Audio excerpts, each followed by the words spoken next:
Bonjour à tous. Tout d'abord, meilleurs vœux pour 2021. Donc, bienvenue dans ce nouveau webinaire qui traitera de la thématique de l'emploi, particulièrement sur le maintien de l'emploi pendant la crise de la Covid-19 et également des obligations de l'employeur. Là, vous êtes en train de vous connecter tous un petit peu tranquillement. On a pour l'instant 22 inscrits, sachant qu'il va y avoir 56 participants. Donc, on va cesser 2-3 minutes pour être sûr que tout le monde puisse être présent.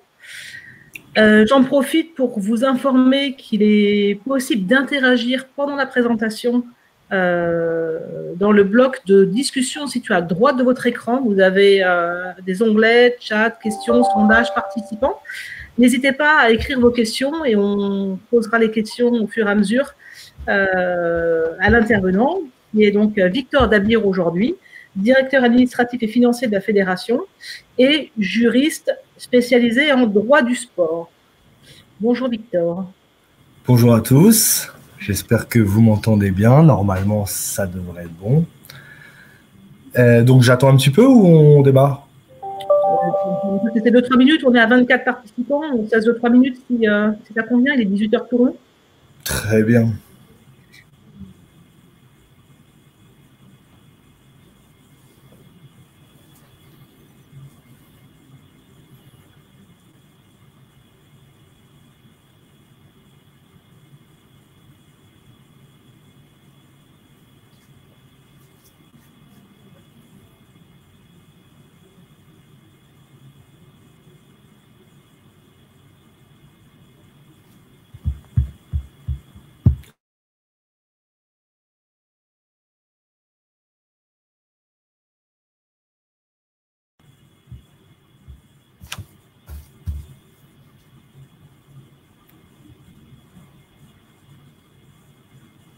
Une ou 2 minutes et on va y aller.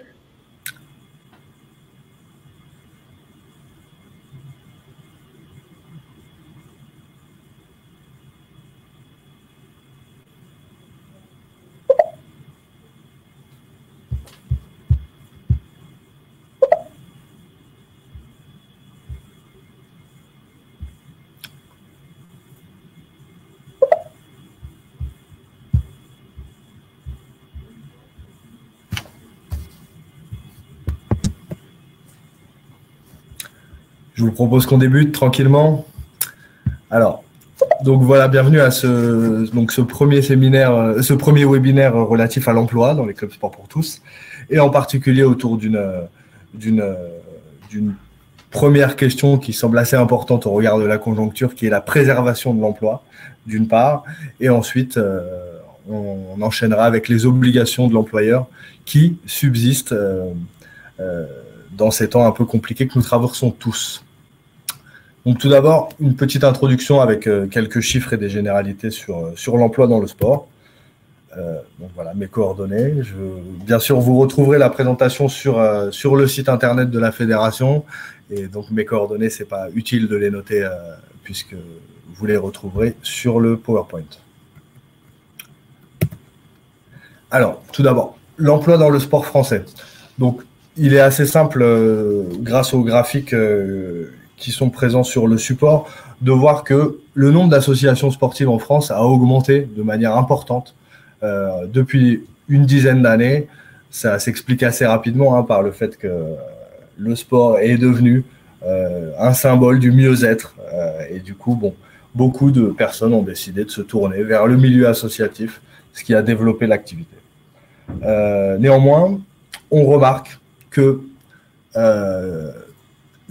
le nombre d'associations employeuses a baissé, en particulier ces dernières années, ce qui peut s'expliquer par l'augmentation des contraintes fixées par le Code du travail d'une part et par la convention collective d'autre part, et ce qui a conduit au deuxième indicateur, donc le quasiment doublement d'individus non salariés, donc c'est-à-dire les travailleurs non salariés, les TNS, dont on parlera un peu plus en détail tout à l'heure, et dans le champ du sport.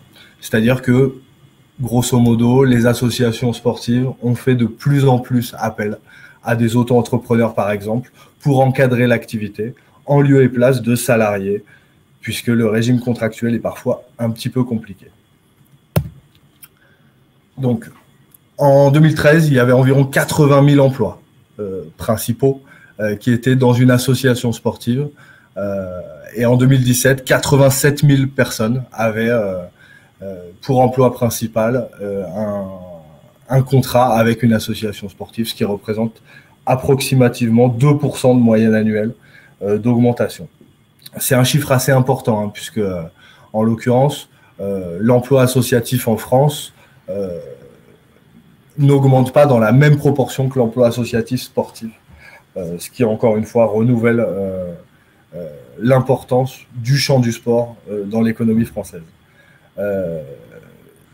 Voilà, 5%, c'est le chiffre qu'il faut retenir, c'est-à-dire que 5% de l'emploi associatif français est dans le champ du sport. C'est quand même important. On est bien sûr loin derrière les autres secteurs que peuvent être l'animation, par exemple, mais ça commence à peser.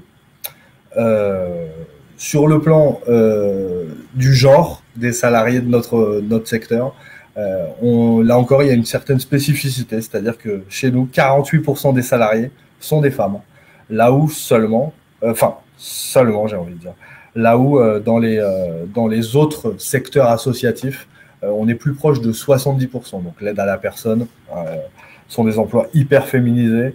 Par exemple, nous, le sport, près d'un salarié sur deux est une femme. Alors, on rentre un petit peu plus dans le dur et dans quelque chose d'un peu plus précis. Donc nous, notre secteur est régi par 2 textes. Le premier, bien sûr, c'est le Code du travail. Hein.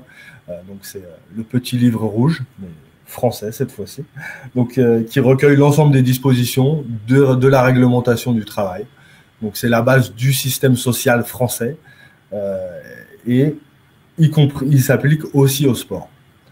Un peu plus favorable aux salariés du secteur, la Convention collective nationale du sport, donc qui a pour numéro 2511, donc l'IDCC, c'est le numéro d'identification de la Convention collective, et qui, elle, naît du dialogue social entre les syndicats de salariés et les syndicats d'employeurs depuis 2006. Elle régit les relations de travail du secteur du sport. À l'heure actuelle, donc, 2 syndicats employeurs, le Cosmos et le CNEA. Donc le Cosmos, environ une représentativité à hauteur de 95%, bien plus important que le CNEA, qui désormais a changé de nom, s'appelle Exopé, et qui regroupe les employeurs d'avenir, donc très présents sur le champ de l'économie sociale et solidaire. Et côté salarié, 3 syndicats, la CFDT, donc la première force, avec à peu près 43% de représentativité, la FNAS, donc FNA2S, qui est un syndicat spécifique puisqu'il ne s'adresse qu'aux sportifs professionnels, et la CGT. Donc, l'ensemble des dispositions de la Convention collective nationale du sport sont plus avantageuses que le Code du travail.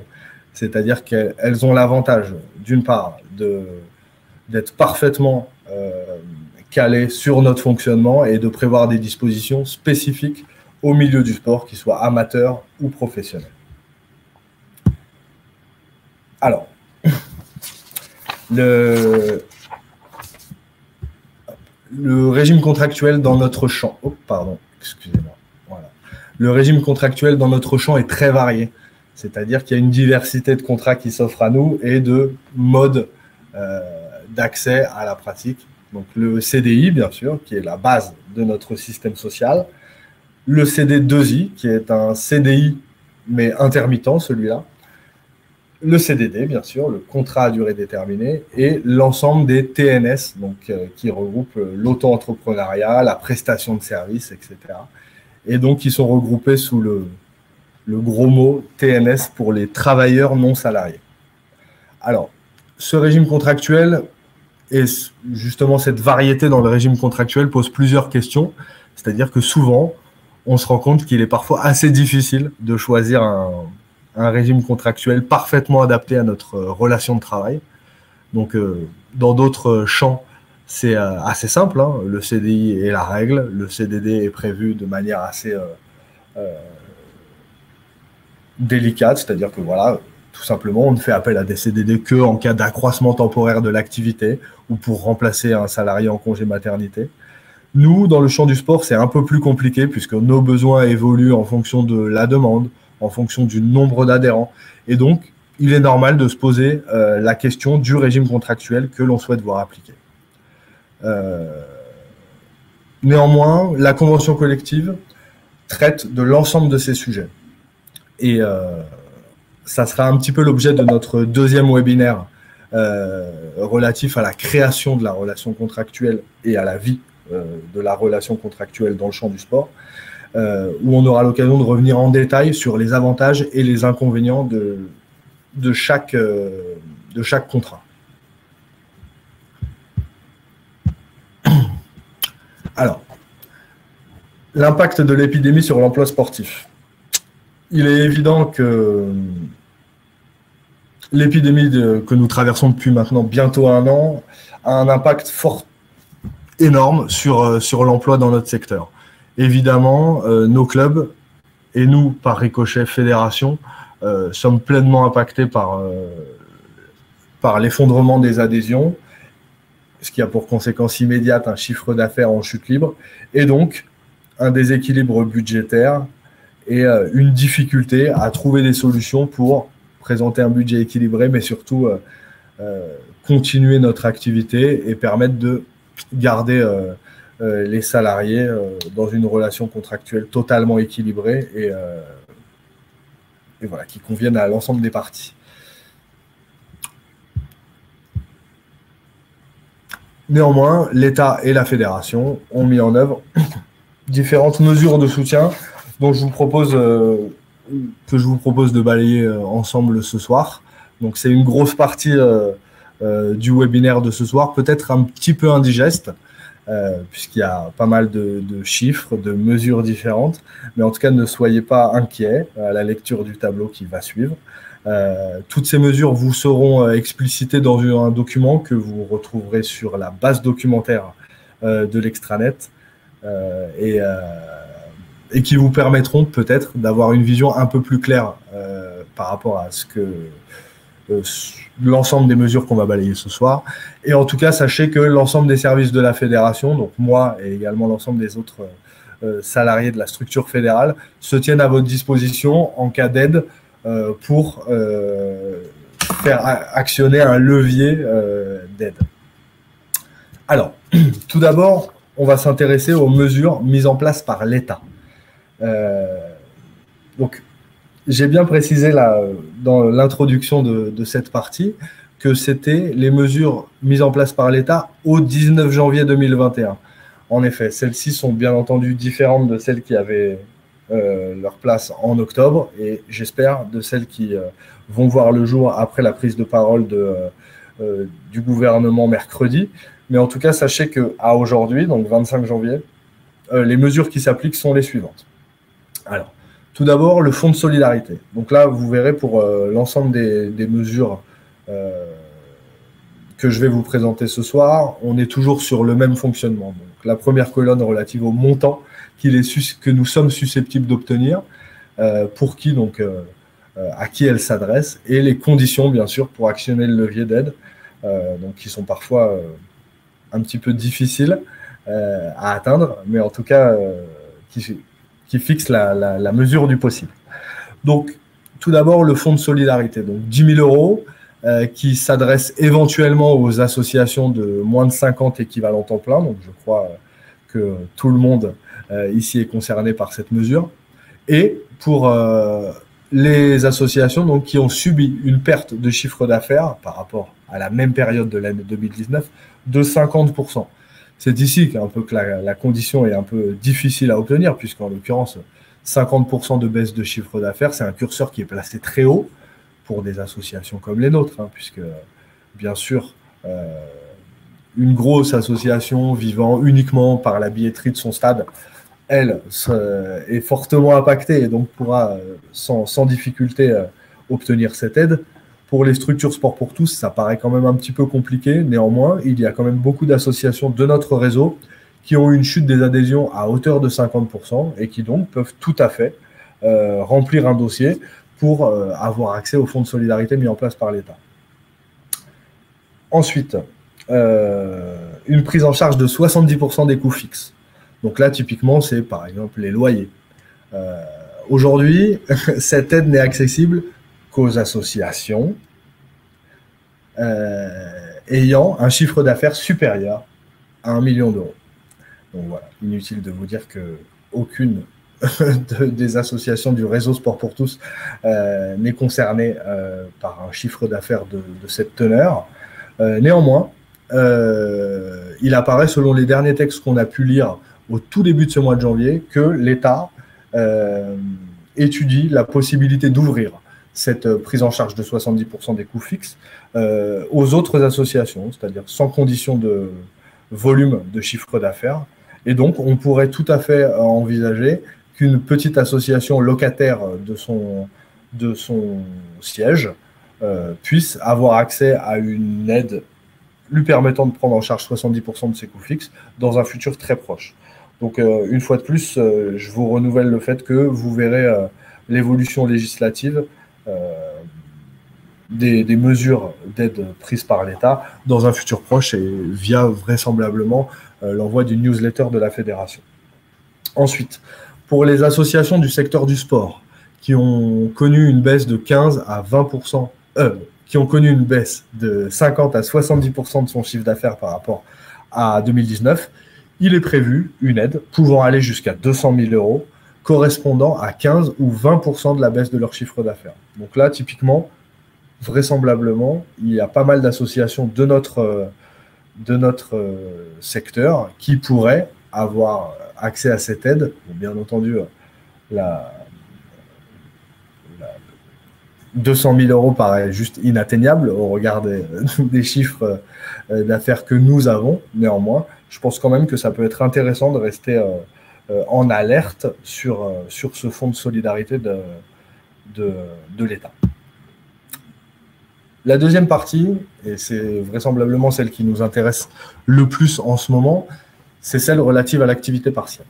Alors, le régime a encore un tout petit peu évolué en ce début janvier, et donc là, aujourd'hui, il est un tout petit peu plus compliqué qu'auparavant. Néanmoins, grâce au tableau que vous pouvez voir à l'écran, normalement, il devrait être assez compréhensible. Donc aujourd'hui, on va dire, voilà,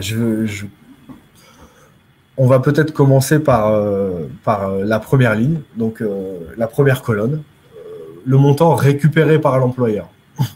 Donc aujourd'hui,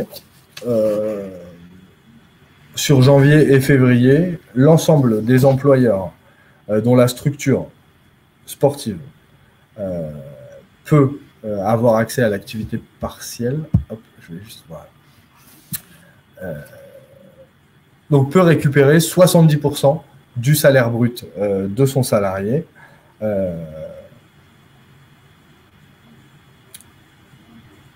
sur les mois de janvier et février. En mars, il est prévu, et encore une fois, je vais employer l'imparfait, puisque j'espère grandement que cela va évoluer dans les jours à venir. Il est prévu que ce montant de salaire récupéré chute à 60% en mars, puis à 36% en avril, pour un salaire versé aux salariés de 70% du salaire brut, puis 60% du salaire brut, correspondant approximativement à 84% du salaire net. Voilà, je préfère être un peu optimiste et dire qu'au regard des mesures de confinement dont le gouvernement va vraisemblablement nous faire part collectivement mercredi, je préfère être un peu optimiste et penser que, on va dire que pour le mois d'avril, le montant du salaire brut récupéré pour les employeurs ne s'effondre pas à hauteur de ce qu'il est prévu. Néanmoins, voilà, aujourd'hui, au 19 janvier, en tout cas, c'est les mesures telles qu'elles ont été prévues. Donc, les conditions de recours à l'activité partielle sont toujours les mêmes. C'est-à-dire qu'il faut tout simplement aller sur le site de l'activité partielle mis en place par le gouvernement, remplir un dossier, donc c'est-à-dire faire une demande de mise en œuvre de la procédure d'activité partielle et attendre le feu vert de l'administration pour lancer sa procédure et ainsi, à la fin du mois, remplir une demande d'indemnisation en bonne et due forme. Donc, pour les salariés dont la structure subit une perte d'au moins 80% du chiffre d'affaires. Donc là, typiquement, on parle de nos structures qui seraient très, très fortement impactées par la baisse tant des adhésions que la chute des prestations, etc. Ici, le régime est un petit peu plus positif. C'est-à-dire que de janvier à juin, les employeurs dont la structure aurait subi une perte à cette hauteur, donc très très importante, pourraient récupérer toujours 70% du salaire brut du salarié et donc lui verser les 70% à hauteur de 84% du salaire brut. L'effondrement du salaire, de la récupération du salaire brut n'aurait lieu qu'en juillet, c'est-à-dire que dans 6 mois. On peut espérer que d'ici là, les activités sportives de nos structures auraient repris et on va dire qu'on pourrait supposer que les adhésions auraient quelque peu repris dans nos structures.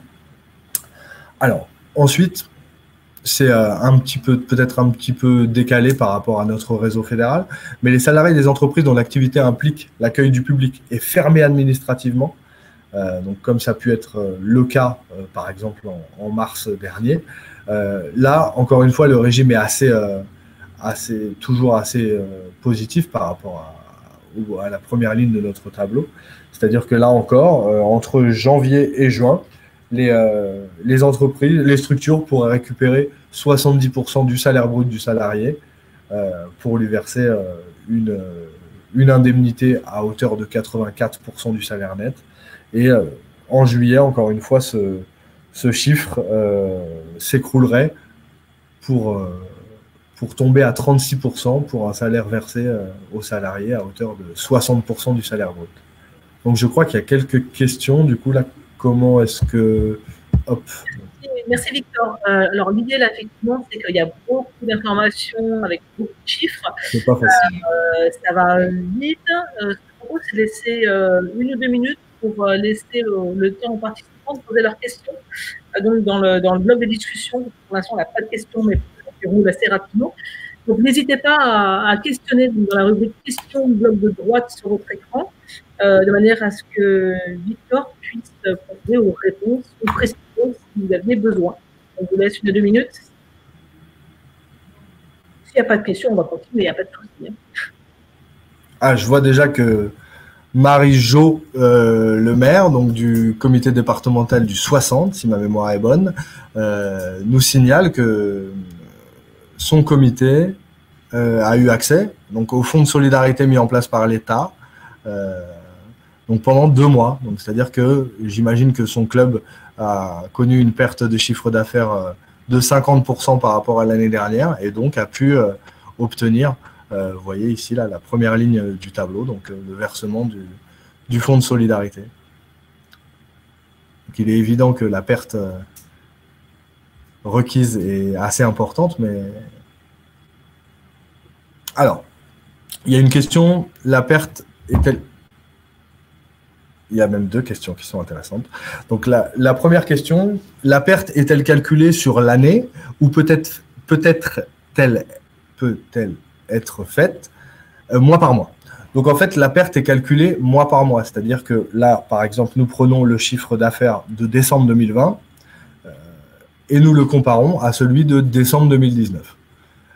Et tout simplement, si la perte est supérieure à 50%, il est possible d'ouvrir un dossier auprès du Fonds de solidarité de l'État. Ensuite, la deuxième question, est-ce que nous faisons partie des établissements fermés, car les salles sont fermées? Alors non, nous ne faisons pas partie des établissements fermés, au sens du décret du gouvernement, puisque l'activité sportive n'est pas interdite. Néanmoins, les conditions de pratique de fait nous forcent à mettre en sommeil notre activité. Néanmoins, nous faisons partie du secteur protégé, donc le secteur S1 qu'on retrouve assez régulièrement dans les décrets et qui ouvre droit au régime dont nous venons de parler, là, qui est un peu plus favorable que celui du droit commun. C'est-à-dire qu'au même titre que le tourisme, le sport, par exemple, que la restauration, font partie des secteurs les plus aidés. Néanmoins, nous ne sommes pas un établissement fermé administrativement. Merci Victor. A priori, il n'y a pas d'autres questions, donc on peut les dérouler éventuellement. Merci. Très bien. Alors, je suis un peu désolé de la forme de cette dernière slide qui s'intitule « Mesures diverses » et donc qui est un peu en droit la clause balai, celle qui regroupe toutes celles que nous avons du mal à classer. Alors, tout d'abord, le premier volet est celui qui, selon moi, est le plus important pour nos structures. C'est-à-dire qu'il est prévu par l'État une exonération de charges des cotisations sociales et patronales sur septembre, octobre, novembre et espérons décembre, janvier, pour toutes les associations de moins de 50 salariés, moins de 250 salariés ayant subi une perte de 50% du chiffre d'affaires. Donc, le dispositif va vraisemblablement être reconduit en ce début d'année. Aujourd'hui, on attend les contours de cette exonération de charges. Néanmoins, on peut supposer que celle-ci va rester au moins équivalente à celle de septembre-octobre 2020 et donc on va dire que la plupart de nos associations pourraient avoir une exonération quasi totale de charges de cotisations sociales et patronales sur ce début d'année 2021. Ensuite, donc un petit peu plus probablement compliqué à obtenir, c'est le soutien de l'Agence nationale du sport aux associations. Donc là, il est prévu par le ministère des Sports et par l'État en général, un fonds global d'environ 15 millions d'euros, soit la reconduction de la même enveloppe sur 2021 de soutien aux associations sportives les plus fragiles. Quand je vous disais que c'était un petit peu probablement difficile à obtenir, c'est seulement que c'est via un dossier qui va convenir de remplir auprès de l'Agence nationale du sport. Et donc forcément, ce dossier va être quelque peu inaccessible. Mais en tout cas, vous pouvez compter sur l'ensemble des services de la fédération pour vous aider à remplir éventuellement un dossier auprès de l'Agence nationale. Ensuite, il y a les prêts participatifs de l'État, donc qui eux s'adressent aux toutes petites structures, c'est-à-dire les structures de moins de 50 salariés, dont nous faisons quasiment tous partie, et qui nous permettent d'obtenir des prêts de 20 000, jusqu'à 20 000 ou jusqu'à 50 000 euros selon notre nombre de salariés, et qui là sont sans condition, c'est-à-dire qu'il est tout à fait possible pour n'importe quelle association de notre réseau d'obtenir un prêt participatif de l'État sans condition. Malheureusement, comme vous pouvez vous en douter, c'est un prêt et donc il va forcément falloir le rembourser à un moment ou à un autre. Idem pour les prêts garantis par l'État. Donc le dispositif originellement prévu jusqu'au 1er janvier 2021 a été reconduit jusqu'au 30 juin de cette année, avec des conditions qui se sont un peu assouplies par rapport à ce qu'il était convenu en 2020, et un étalement possible jusqu'à 5 ans après la souscription du prêt. Alors, les mesures à venir. Il va y avoir une aide de 5 à 8 000 euros pour les associations qui, jusque-là, n'ont été éligibles à aucune autre aide. C'est-à-dire qu'elles n'ont tout simplement pas été frappées par une perte de 50% de leur chiffre d'affaires ou par tout autre effondrement de leur niveau d'adhésion qui pourrait leur permettre d'obtenir d'être éligibles au fonds de solidarité ou à un dossier ANS, etc. Donc les conditions pour obtenir cette aide ne sont pas encore sorties, mais on peut supposer que suite à la prise de parole du gouvernement de mercredi, j'imagine quand même que le ministère va rapidement venir en aide aux associations fragiles pour que celles-ci puissent obtenir le versement de l'aide qui est prévue.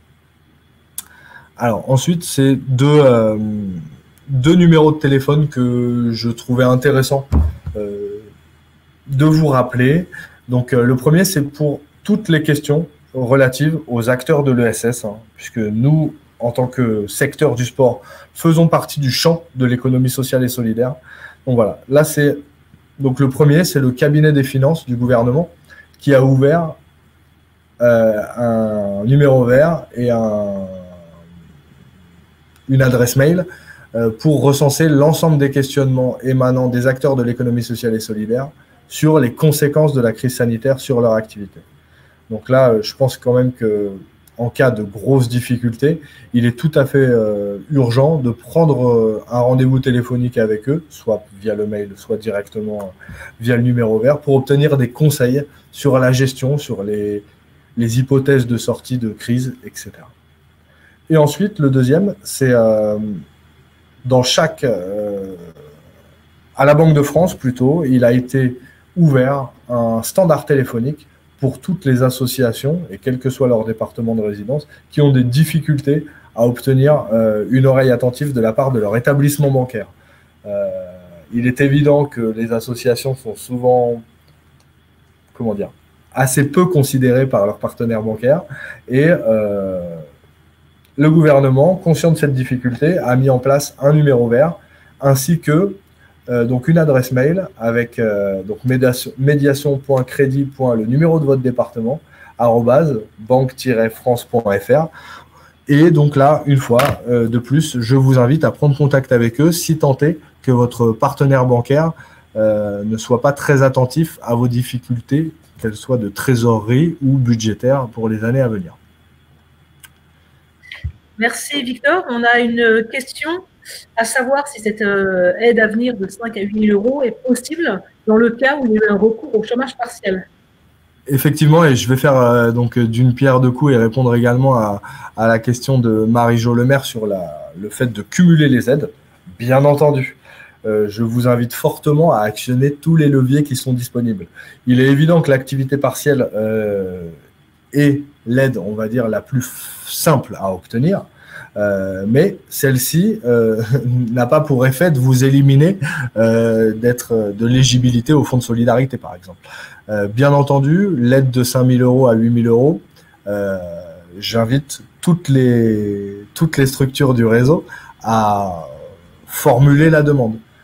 Idem pour l'activité partielle. Aujourd'hui, j'entends encore, j'ai eu encore aujourd'hui pas mal de comités qui hésitent à mettre leurs salariés en activité partielle. Je pense très sincèrement qu'aujourd'hui, en étant une structure du réseau Sport pour tous, il est totalement, il est indiscutable que nous avons des difficultés de nature à justifier le fait de faire appel à la procédure d'activité partielle. Et de toute façon, l'administration prend ses responsabilités lorsqu'elle vous donne la possibilité de mettre en œuvre la procédure d'activité partielle. Donc il n'y a strictement aucune difficulté. Alors rapidement, concernant les mesures de soutien, il aurait été un petit peu incomplet de ne pas également vous parler de celle qu'a mise en place la Fédération française Sport pour tous. Donc bien sûr, le remboursement de la part fédérale de l'affiliation d'un montant de 51,50 € pour toutes les structures qui ont été affiliées avant le 31 décembre 2020 et qui ont enregistré 10 licences validées sur cette période. Donc voilà, la fédération a décidé d'aider les structures nouvellement, enfin, qui ont fait l'effort de se réaffilier dans ces temps très difficiles. Ça représente quand même un investissement de la fédération d'un peu plus de 100 000 euros parce que, bien entendu, nous sommes conscients que les clubs, dans cette période difficile, ont eu besoin de ce petit coup de pouce pour maintenir leur activité. Et ensuite, nous avons également mis en place un fonds de solidarité abondé par la fédération à hauteur de 50 000 euros, relayé de manière assez efficace sur l'ensemble des réseaux de communication de la fédération et qui ont permis de récolter un peu plus de 110 000 euros intégralement reversés à environ 300 clubs, je crois, ayant formulé une demande de soutien. Donc voilà, on peut évidemment se satisfaire de ces deux actions. On aurait, comme vous pouvez vous en douter, aimé faire bien plus. Néanmoins, on est encore en train de réfléchir sur la possibilité de venir en aide aux structures affiliées chez nous. Mais voilà, aujourd'hui, en tout cas, on peut se féliciter d'avoir un réseau comme le nôtre, uni et solidaire.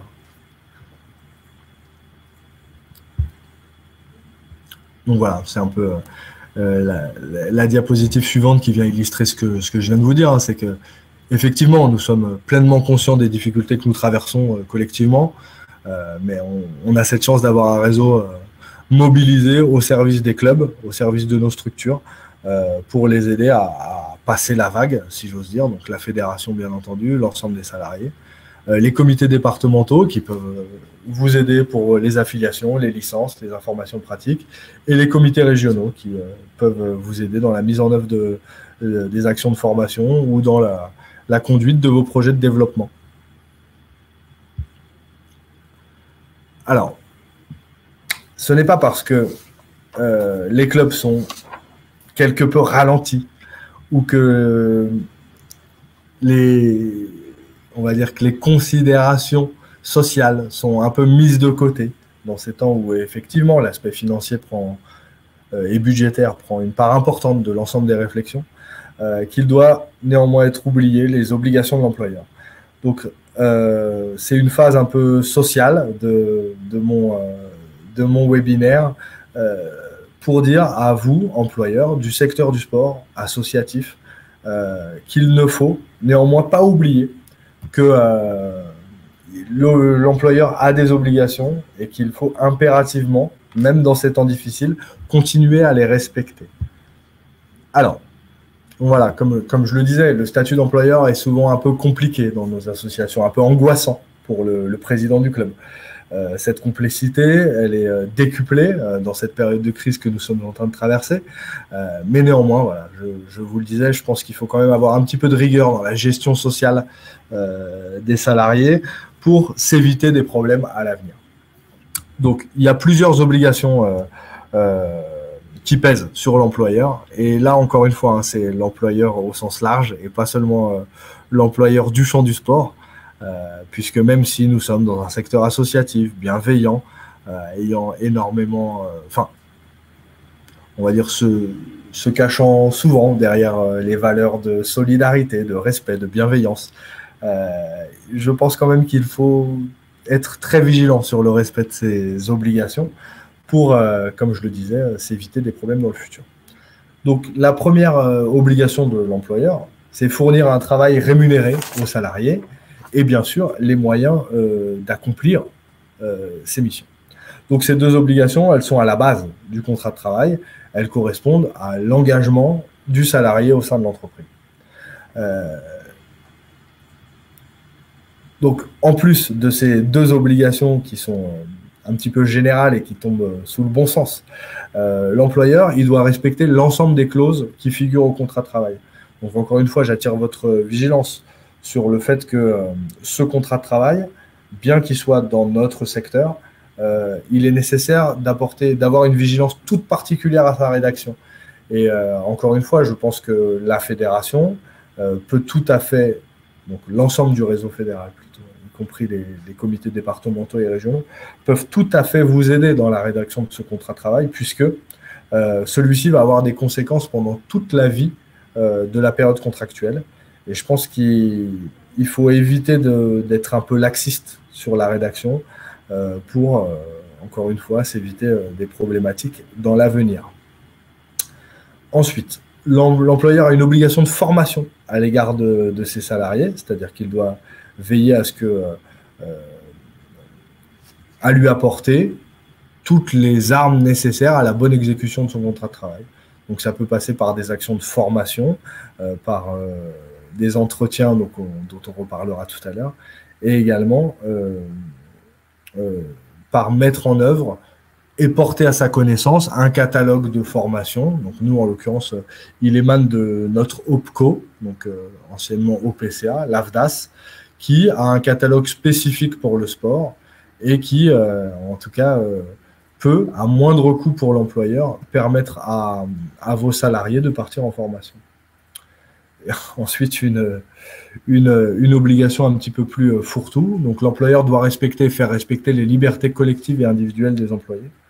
Donc là, c'est-à-dire tout simplement, hein, ça tombe un petit peu. Ah, il y a une question qui est intéressante, je vais me permettre de la soulever de suite. Donc, une formation par an. Non, non, pas une formation par an du tout, je vous rassure. C'est seulement qu'il faut être à l'écoute des vœux de formation du salarié. Donc, on y reviendra juste après dans le petit focus que je vous proposerai sur l'entretien professionnel. Mais c'est-à-dire que je pense qu'il est de notre devoir d'employeur d'être à l'écoute des vœux de formation et d'être en capacité de proposer une formation à son salarié correspondant à ses désirs et aux possibilités de l'association, bien entendu. Donc l'employeur doit faire respecter les libertés collectives et individuelles des employés. Donc là, c'est seulement l'obligation selon laquelle l'employeur ne peut pas porter atteinte aux droits des personnes, aux libertés individuelles et collectives, qui serait injustifié au regard de la tâche à accomplir. Donc, il doit de ce fait prévenir et réprimer l'ensemble des discriminations, l'ensemble des violences et harcèlements sexuels, par exemple, puisque dans le sport, c'est un peu d'actualité, malheureusement, ou s'affranchir de toute sanction en raison de ses appartenances religieuses, politiques, syndicales, etc. Donc, je vous propose deux focus qui sont assez importants. Victor, avant de passer à la slide suivante, il y a des questions qui sont posées également. Oh là, on a plusieurs questions. Quand on a plusieurs employeurs, peut-on se former chez chacun des employeurs? Alors, en fait, donc je vous propose qu'on étudie les questions juste après cette slide, si ça vous va bien. Très bien. Alors, puisque cette diapositive fait référence à l'entretien professionnel, donc qui a été mis en place par la loi de mars 2014 et qui a renforcé, la loi de 2014, on va dire, a renforcé l'obligation pour l'employeur d'adapter le salarié à son poste de travail. Et vous avez bien lu, je n'ai pas fait un contresens, c'est-à-dire que c'est bien l'employeur qui doit adapter son salarié au poste de travail pour lequel il a été engagé. Donc cette loi impose à l'employeur de faire un point périodique avec le salarié sur son évolution professionnelle. C'est à distinguer de l'entretien annuel, qui a lieu, comme son nom l'indique, tous les ans, qui a pour but, lui, de faire le point sur les missions, les tâches du salarié et sur la réalisation des objectifs que vous lui aurez fixés. Ici, cet entretien a lieu tous les 2 ans. Et donc, ça doit réellement être un entretien d'évolution professionnelle. C'est-à-dire, est-ce que le salarié se sent bien dans la structure? Est-ce que la formation dont il dispose et dont il a disposé lui permet de remplir pleinement sa mission? Et tous les 6 ans, l'entretien professionnel doit être l'occasion de faire un état des lieux récapitulatif de l'ensemble du parcours professionnel du salarié. Et c'est à cette occasion qu'il convient de lui proposer des VAE et des formations correspondant à ses attentes. Ah, la question est bien plus claire. Merci, Madame Poissonnet.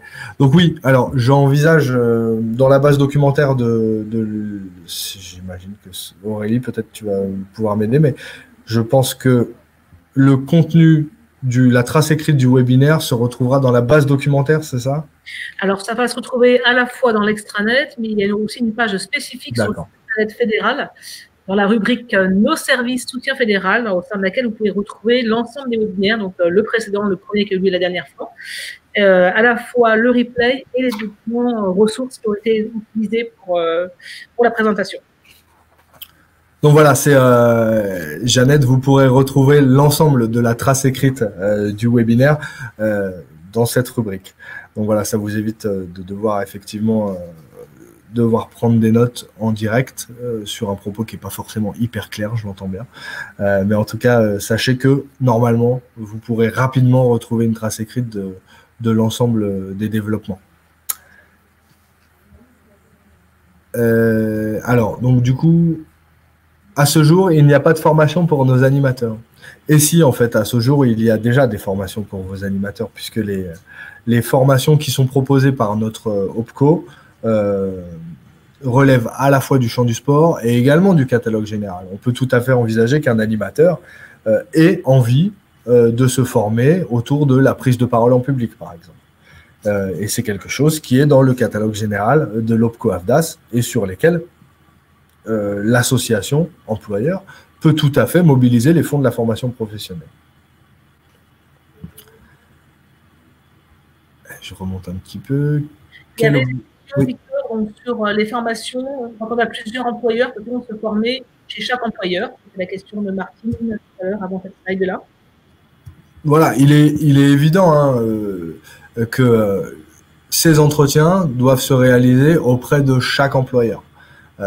Néanmoins, ça va dépendre un petit peu du volume horaire que vous aurez auprès de chaque employeur. Il est évident qu'un employeur pour lequel vous travaillez 1 heure par semaine va avoir des difficultés à mobiliser 5 000 € pour une formation vous permettant d'acquérir une nouvelle compétence dont il ne va pas forcément jouir pendant l'année à venir, voire les années à venir.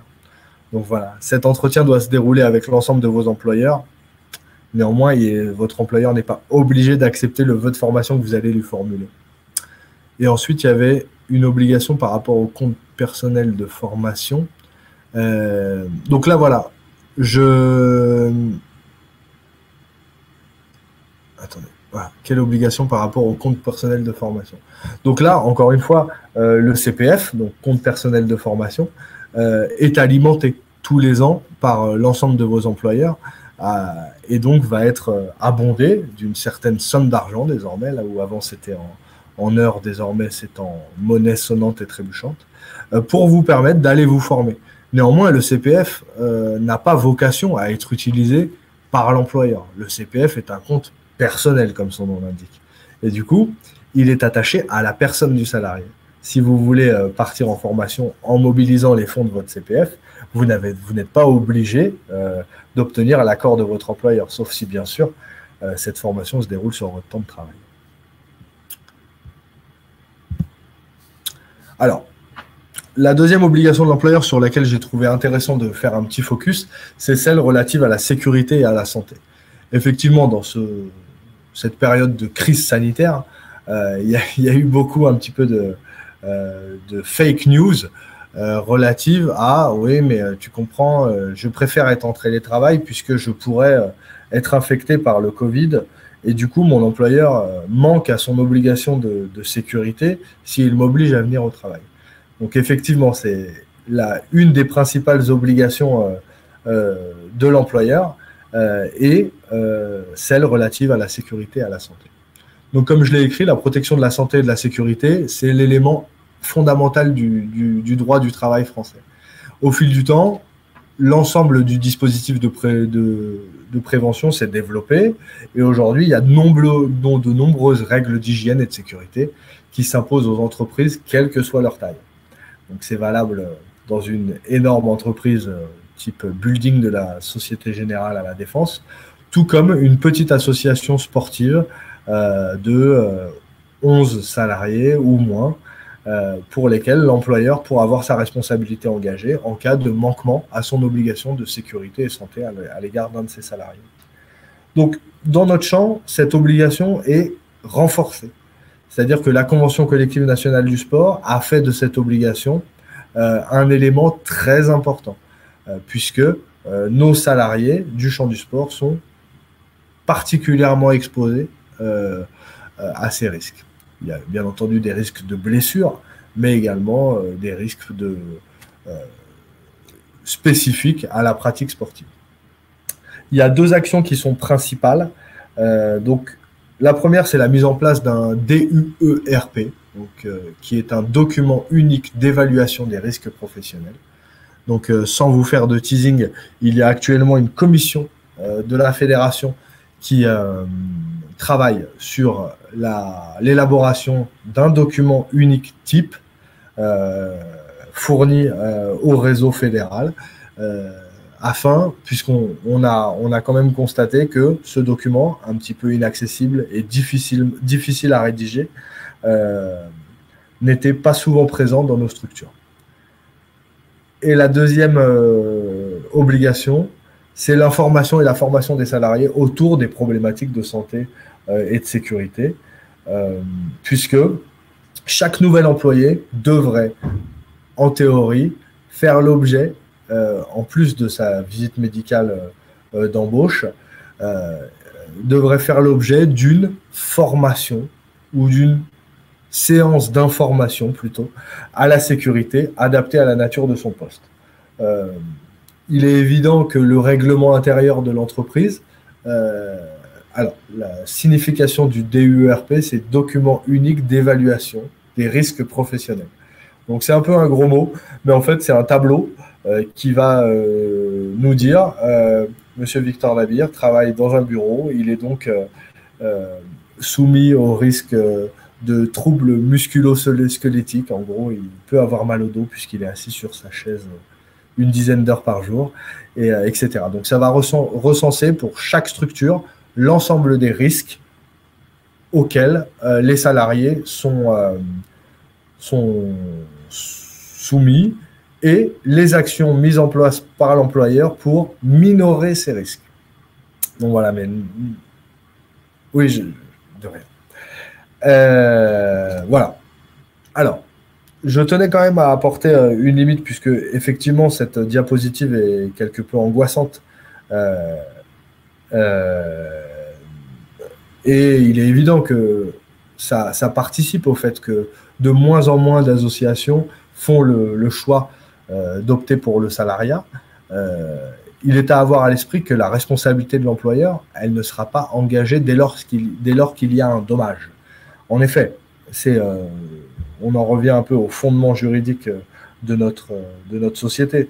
C'est l'article 1382 qui met en œuvre du Code civil, qui met en œuvre la responsabilité civile. Et pour ça, il faut qu'il y ait un dommage, une faute de l'employeur et un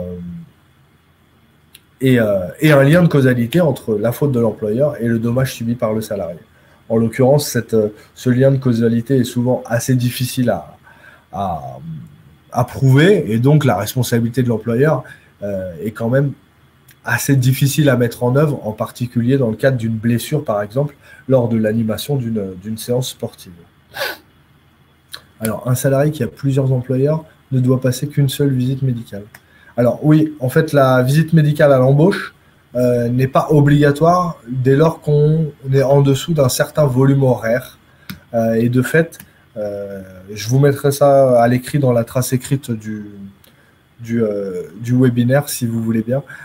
Mais effectivement, dès lors que l'employeur principal a jugé, a envoyé son salarié auprès de la médecine du travail et que celui-ci a été jugé apte, il n'est pas obligatoire pour les autres employeurs de convoquer le salarié à la médecine du travail également. Alors, il y a plusieurs sites internet que je vais vous demander d'enregistrer dans vos favoris afin que vous ayez un panorama global de l'ensemble de ces mesures. Le premier, et je m'excuse de ne pas les avoir mis dans l'ordre d'importance, c'est le Cosmos. Donc le Cosmos, comme je vous le disais tout à l'heure, c'est notre syndicat employeur auquel la Fédération Française Sport pour tous a adhéré et adhère depuis de nombreuses années déjà. L'ensemble du réseau fédéral jouit d'un appui juridique via les comités régionaux. C'est-à-dire que la fédération a adhéré au Cosmos et a fait ricocher cette adhésion sur l'ensemble de ces comités régionaux qui disposent également de l'ensemble des services du Cosmos, à savoir une équipe de juristes. Oui, c'est ça, c'est l'employeur principal qui doit faire passer la visite médicale. Mais sauf que... Très bien. Et donc, le syndicat voilà, en gros, des juristes du Cosmos aident nos comités régionaux et la fédération à mettre en place toutes les actions relatives à l'emploi dans nos structures. Également, ils sont tout à fait en capacité de nous apporter un appui juridique clé en main autour de questions précises. Et donc, j'invite tous les clubs et comités à faire appel à leur comité régional pour qu'ils se fassent le relais des questions auprès des juristes du Cosmos. Également, il y a le site de la CPNEF du sport. Donc, c'est la Commission paritaire nationale de l'emploi et de la formation de notre branche professionnelle, qui peut vous donner l'ensemble des renseignements relatifs aux formations dans notre champ. Donc, on y trouve le catalogue de la branche, spécifique de la branche du sport, mais également le catalogue général de l'AFDAS, des renseignements sur comment monter un dossier de formation, comment faire partir un salarié en formation. Et je pense que c'est des ressources qui sont intéressantes pour les clubs qui sont parfois confrontés à des demandes dont ils n'ont pas forcément la réponse. Et ensuite, le site de l'INGEP, donc l'Institut national de la jeunesse et de l'éducation populaire, qui a fait un très joli rapport sur les chiffres clés du sport en 2020, qui malheureusement a directement après la sortie de ce rapport a été frappé par le Covid, et du coup, les chiffres sont plus très parlants en ce début d'année 2021. Mais ça nous permet d'avoir une photo assez intéressante de notre secteur, une culture générale de l'ensemble des activités qui peuvent être dans le secteur du sport.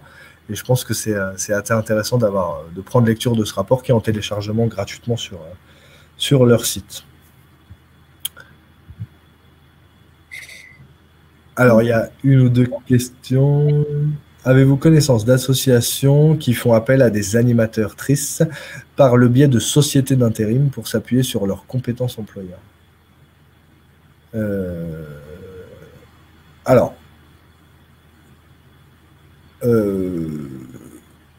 personnellement, je n'en ai pas connaissance. Néanmoins, je me doute que ça peut exister. J'attire juste votre attention sur le fait qu'il y a quand même une grande limite. C'est-à-dire que le sport est une profession réglementée. C'est-à-dire que pour encadrer du sport contre rémunération, il faut être titulaire d'une certification professionnelle et de fait, faire peser la responsabilité de la vérification de cette certification professionnelle par une société d'intérim me paraît quelque peu risqué pour l'association sportive. Je vous invite donc à la plus grande prudence. Si vous ne vérifiez pas par vous-même l'ensemble des prérequis nécessaires à l'encadrement d'une activité sportive avant de souscrire à un contrat par une société d'intérim. Écoutez, j'ai terminé. Je reste, bien entendu, donc par mail ou par téléphone à l'ensemble, à votre, je sais plus comment on dit d'ailleurs. Disposition. Oui, c'est ça, à votre disposition. N'hésitez pas, en tout cas, à m'envoyer un mail si vous avez des questions un peu plus précises qui vont nécessiter un peu plus de recherche de ma part. L'ensemble des salariés de la fédération également vont pouvoir vous répondre. Moi, je n'hésiterai pas à les solliciter si malheureusement... Alors oui, Monsieur Kaby a une question assez intéressante sur comment mesurer le chiffre d'affaires d'un comité départemental. Alors effectivement, il y a le chiffre d'affaires s'entend par l'ensemble des ressources financières de cette structure. Donc bien sûr, il y a l'ensemble des prestations relatives à l'animation de courses pour santé, des subventions, des licences, la part départementale de la licence, si tant est qu'il y en ait une. Bien entendu, il faut tout mettre pour que la photographie prise par les services de l'État soit la plus conforme à la réalité. C'est-à-dire que la perte de chiffre d'affaires soit la plus réelle possible, sans la minorer, sans la majorer, pour qu'elle donne ou pas droit au fonds de solidarité, par exemple. Alors, effectivement, il n'y a aucune obligation, lorsqu'on mobilise les fonds de son CPF, de faire une formation du champ du sport. Comme vous avez pu le voir, lorsqu'on sélectionne sur le site Mon compte formation des questions, un vœu de formation, on a tout de Word, Excel au CQP, animateur de loisirs sportifs. Donc bien entendu, les fonds de votre CPF vous sont personnels et donc vous pouvez les utiliser pour tout type de formation, que ce soit l'hypnose ou l'animation sportive, ou encore, je vous dis, la maîtrise d'un outil informatique. Pas de souci.